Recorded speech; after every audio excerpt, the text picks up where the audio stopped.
Bienvenue à vous, je suis le garçon joyeux et je veux vous parler de Imu, enfin son corps. Le corps d'Imu va partir en fumée. Avant de commencer, j'ai vu comme quoi sur YouTube, il y a une vidéo qui circule, Imu serait un perroquet. Un perroquet, les gars. Wow. Perroquet. Je me suis souvenu d'une petite blague, celle d'une fille qui entre dans une animalerie et qui voit un perroquet et demande au vendeur, le perroquet là, il parle? Et le vendeur lui répond, oui, il parle. Lorsqu'il parle, il monte sa patte gauche, il parle anglais. Et lorsqu'il monte la patte droite, il parle français. Et la fille lui demande, si il monte les deux pattes, il parle quelle langue? Et le perroquet lui répond, mais je tombe, idiote. Ah oui, je tombe. Alors, nous avons bien vu maintenant que Imu est un démon. Son corps est celui d'un démon. Il a la queue, ou elle a la queue, les cornes, et tout ce qui va avec. Mais est-ce que c'est son vrai corps? Est-ce que il se passe, il n'y a pas un homme derrière, ou une femme? De manière normale, un homme normal ou une femme normale, parce que les rois des anciens rois parler avec un démon, c'est suspect quand même. Aller parler avec un démon, c'est toujours suspect. Il y a quelque chose. Donc il peut pas se présenter comme ça. Moi, je pense que il a son corps naturel qui est derrière. Mais est-ce que comme il est démon, est-ce que c'est un Logia, un Zoan ou un Paramecia? Donc, il y a tellement de questions qui restent à résoudre et on découvrira dans les prochains mois. Donc, pour analyser son corps, nous allons voir dans un premier temps son âge. Et puis, dans un deuxième temps, les possibles greffes qu'il subit. Et oui, moi je pense qu'il fait des greffes. Et pour terminer, comment Imu va disparaître? Pour moi, j'ai la réponse, mais je vous dis pas tout de suite. Donc, pour l'âge, pour deviner l'âge d'Imu, le corps dont il se présente, il est jeune, son corps. Mais son histoire est bien plus, il a plus de 1000 ans.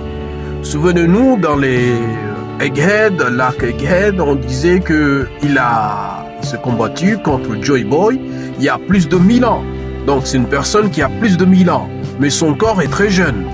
On voit même quelques pectoraux, hein. Il est balèze un petit peu. Donc pour moi, cette jeunesse est due à une spécificité des corps des lunariens.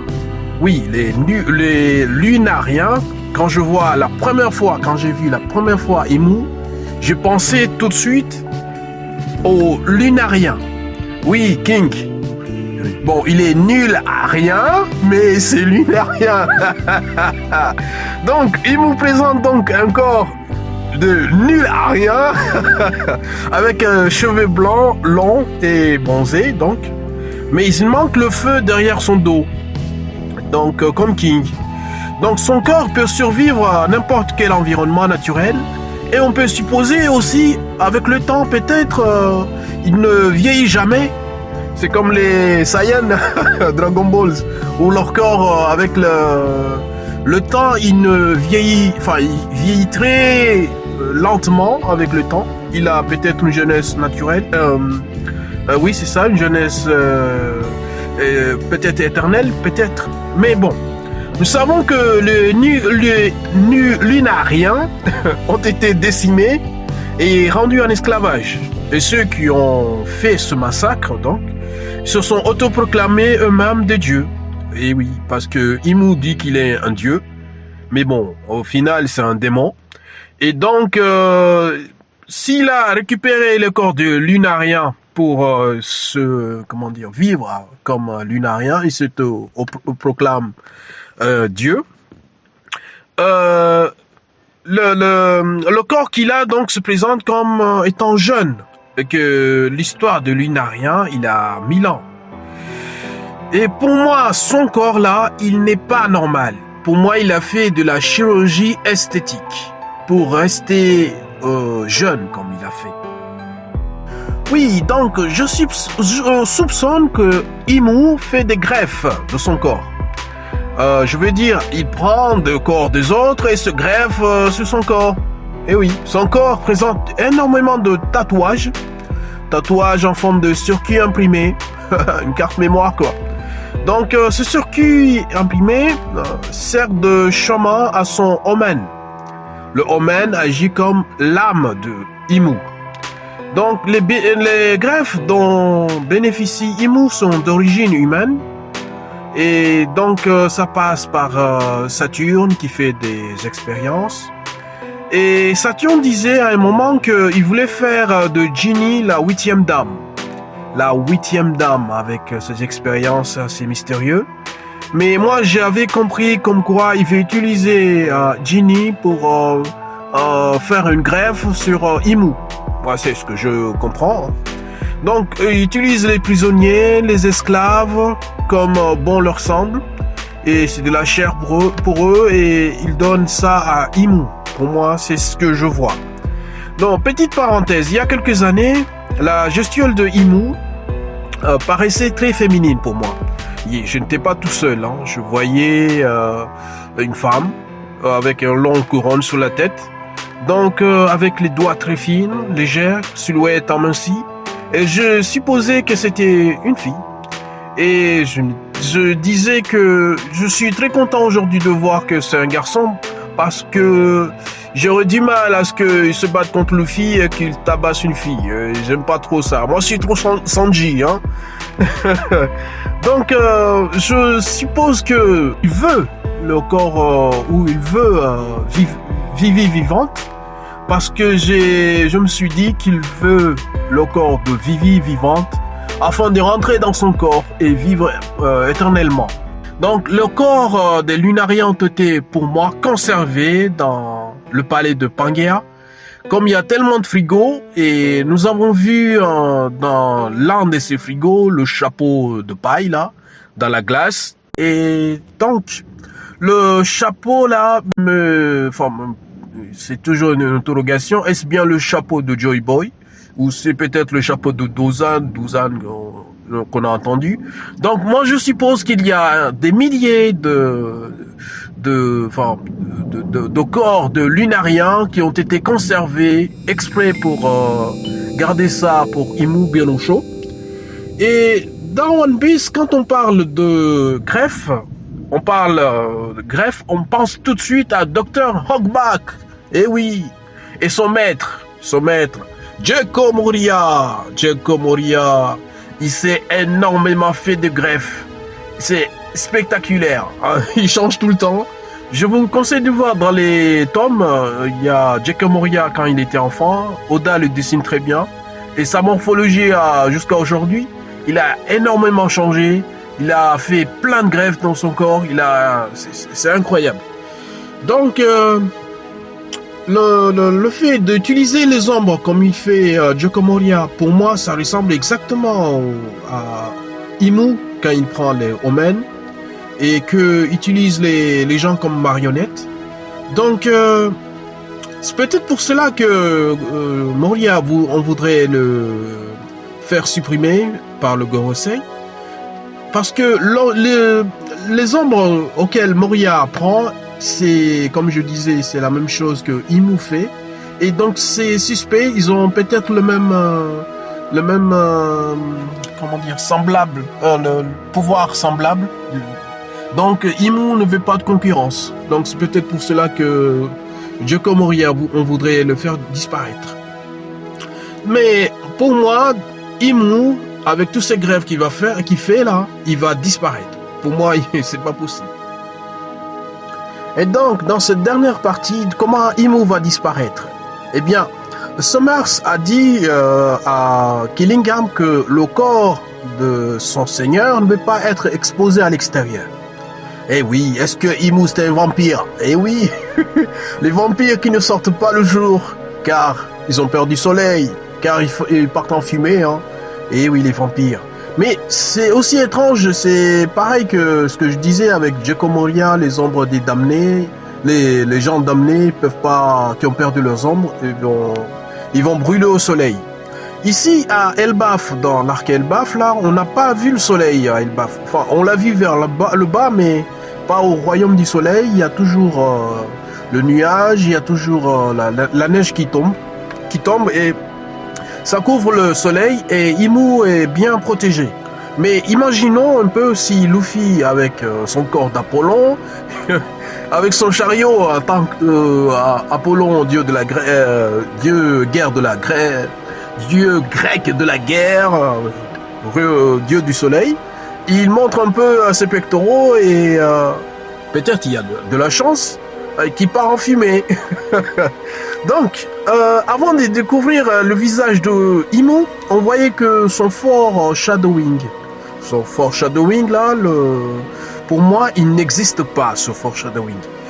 C'est le Omen qui couvre tête aux pieds tout son corps. Le Omen, lorsque il apparaît dans les anciens chapitres, on ne voyait jamais le Omen derrière son dos, comme on le voit maintenant. Donc pour moi, le Omen, il le protège bien son corps. Donc il existe depuis quelque temps, on a vu à Egghead que Jenny avait la maladie de les écailles des saphirs. La maladie de Jenny que Saturne lui a donné. Parce que Saturne, oui, les expériences, il y en a. Et donc moi je soupçonne que Imu a la maladie de Saphir, de la maladie des écailles de Saphir. Donc c'est pour cela que Saturne cherche un traitement, donc il a filé la maladie à Jenny. Et je soupçonne que Imu a la même chose. C'est pour cela que on voit que son foreshadowing là, le Omen qui le couvre. Mais quand on a cette maladie, il y a toujours des stigmates. Donc ce que je vois comme les points blancs sur son corps là, ce sont les stigmates de cette maladie. Pour moi, il a la saphirite. Et depuis toujours, je le dis dans les vidéos, attention, il a un corps bizarre. Pour moi, s'il se met au soleil, non seulement il va brûler, mais il y a des chances qu'il part qu'il devient un diamant, un caillou. Et oui. Et donc, il a un autre ennemi que Oda le présente toujours. Son ennemi, c'est la vieillesse. Et oui, la vieillesse, naturellement, ça vient naturellement. Et le Gorosei, comme vous le voyez, eux aussi, ils sont très vieux. Même si ils sont immortels, même si on est immortel, on deviendra toujours vieux. Trafalgar a les capacités de donner à quelqu'un d'être immortel, mais il sera toujours vieux. Il y a un fruit de démon que Sugar, il a, le fruit de l'enfant là. Il sera peut-être toujours enfant, mais dès qu'elle perd conscience, elle sera vieille, elle vieillira. Comme tous les autres, elle sera vieille, elle vieillira. Puis toujours, One Piece nous montre toujours que les anciens, les vieux, ils doivent laisser la place. Et donc la vieillesse gagne toujours un personnage. Ça commence par Garp. Et il y a aussi Dr. Correa. Ah oui, Dr. Correa, comment tu fais pour être jeune tout le temps comme ça? Je pense que c'est la même chose que dans Dendadan Seiko. Comment elle fait pour être toujours jeune alors qu'elle est vieille. Mais bon, elle est jolie quand même. Et aujourd'hui, donc, en le voyant avec Gaban qui crie comme quoi son corps lui fait mal, il est vieux. Et donc, pour moi, Imu, non seulement il se bat contre la vieillesse, mais il se bat contre le soleil. Donc, il a beaucoup d'ennemis pour son corps. Son corps est toujours fragile. Et enfin, donc, quand on regarde, Imu saigne énormément, beaucoup. Il crache le sang quand il arrive à Elbaf. Et dans le dernier chapitre, il s'est fait entailler par Gaban, une multitude d'impacts sur son corps, et on le voit saigner, mais au dernier découpage, on l'a pas vu, quel est le résultat. Donc pour moi, il a été blessé, énormément blessé, et nul doute, il va se protéger pour guérir avec son yokai. On va voir la forme yokai de Imu. Pour moi, ce que je dis toujours, c'est un lézard. C'est pas un perroquet, hein. C'est un lézard. Donc, À chaque fois qu'il est exposé à un combat, il évite le corps à corps en fait. Loki avec Luffy, à chaque fois qu'il y a un combat, il évite à ce qu'on ne touche pas son corps. Mais là, Gaban l'a bien entaillé. On va voir sa forme yokai. Et si sa forme yokai est vraiment un salamandre ou un lézard, alors là, merci beaucoup. J'aimerais bien avoir un Godzilla à Elbaf. Godzilla contre King Kong. Ah ouais, ça sonne bien. Et donc, pour conclure, Imu a donc un corps diabolique qui est protégé par son Omen. Et si le soleil est sa faiblesse, ce qui est très évident, nous le verrons très prochainement avec Luffy s'il se met en mode Apollo. Oui, Apollon, ouais, le dieu grec quoi.